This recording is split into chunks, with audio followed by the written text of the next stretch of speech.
Hello बच्चों, चलिए प्रश्न को पढ़ते हैं। सोनोमीटर के ऊपर दो समान तार स्वरक्य में समत्वरित किए गए हैं। एक तार 25 सेंटीमीटर लंबा है तथा 100 ग्राम भार द्वारा ताना गया है। दूसरा तार 400 ग्राम भार द्वारा ताना गया है। उसकी लंबाई है। दिए गए विकल्प हैं: ए 6.25 सेंटीमीटर, बी 12.5 सेंटीमीटर, सी 50 सेंटीमीटर या फिर डी 100 सेंटीमीटर। चलिए सबसे पहले हम लिख लेंगे मूल अवधारणा। मूल अवधारणा जिस पर कि यह प्रश्न आधारित है। यह प्रश्न आधारित है तनी हुई डोरी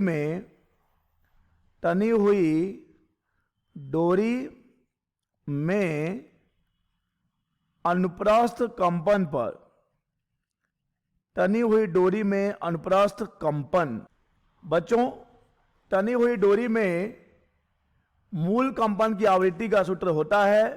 मूल कंपन की आवृत्ति का सूत्र होता है न्यू बराबर 1/2L वर्गमूल T/m, जहां पर बच्चों T है डोरी में तनाव और m है डोरी के एकांक लंबाई का द्रव्यमान। एकांक लंबाई, डोरी के एकांक लंबाई का द्रव्यमान। और बच्चों L तो डोरी की लंबाई है। तो चलिए बच्चों हम इस प्रश्न को हल करेंगे इस सूत्र की सहायता से और देखेंगे कि इनमें से सही विकल्प कौन सा है।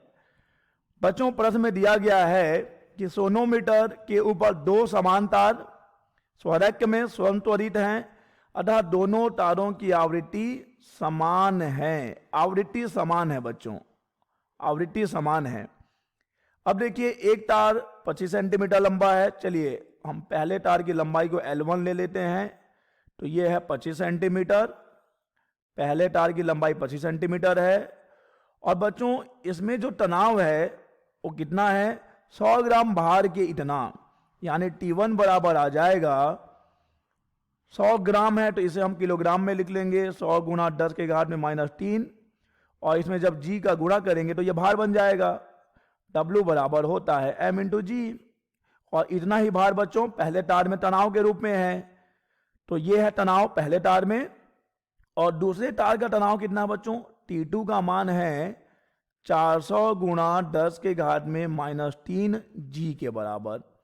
और हमें इस तार की लंबाई बतानी है। तो देखिए बच्चों यहां पर आवृत्ति का जो सूत्र है न्यू बराबर 1/2L वर्गमूल T/m। m है एकांक लंबाई का द्रव्यमान, और क्योंकि बच्चों दोनों ही तार समान हैं तो उनके एकांक लंबाई का द्रव्यमान भी क्या होगा बच्चों? एकांक लंबाई का द्रव्यमान समान होगा। एकांक लंबाई का द्रव्यमान समान है और पहले ही हम बता चुके हैं कि आवृत्ति भी समान है। अर्थात बच्चों यहां पर वर्गमूल T/L, इसका मान हमें क्या मिलेगा? इसका मान हमें नियतांक मिलेगा। इसका मान नियत रहेगा बच्चों, क्योंकि न्यू समान है, m दोनों के लिए समान है और 2 तो फिर 2 ही है।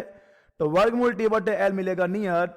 तो हमें यहां से एक संबंध मिल जाएगा कि वर्गमूल T समानुपाती है L के, अतः L1/L2, या फिर अगर हम L2/L1 कर लें तो L2/L1 मिलेगा वर्गमूल T2/T1।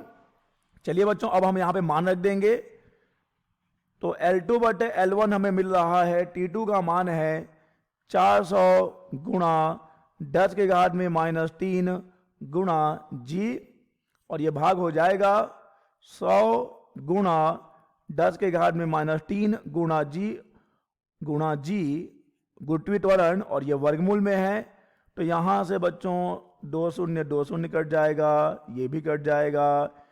तो हमें L2/L1 का मान मिल रहा है वर्गमूल 2 और वर्गमूल 4। वर्गमूल 4 जो कि होगा 2, अर्थात L2/L1 आ रहा है 2, अतः L2 होगा L1 तक का 2 गुना। अब L1 है बच्चों 25 सेंटीमीटर, तो L2 आ जाएगा 50 सेंटीमीटर। L2 50 सेंटीमीटर, अतः बच्चों इस प्रश्न का सही विकल्प हो जाएगा सी 50 सेंटीमीटर। आशा करते हैं बच्चों आपको यह प्रश्न समझ आया होगा। धन्यवाद।